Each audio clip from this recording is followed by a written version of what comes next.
শ্রী শ্রী গোপীনাথজিউর মন্দির রথযাত্রা উপলক্ষে 9 দিনব্যাপী যে মেলাটা হবে সেটাই তোমাদের সাথে তুলে ধরবো।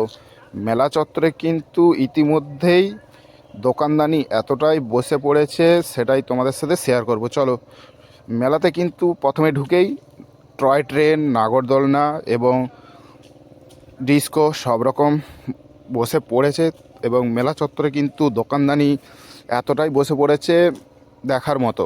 তো দেখতে হলে সবাইকে আসতে হবে শ্রী শ্রী গোপীনাথজিউর মন্দির মেলা ও বিচিত্রা অনুষ্ঠান আদমপুর ফুটবল ময়দানে কিন্তু এই মেলাটি বসেছে, সেটাই তোমাদের সাথে শেয়ার করছি। আর মেলা চত্বরের দোকানদানি এতটাই এখনও বসছে, ঠিকভাবে এখনও বসে না। আর আমার ভিডিও যদি একটু ভালো লেগে থাকে অবশ্যই কিন্তু আমাকে লাইক, কমেন্ট, শেয়ার করে পাশে থাকবেন। বারাসাত বাজার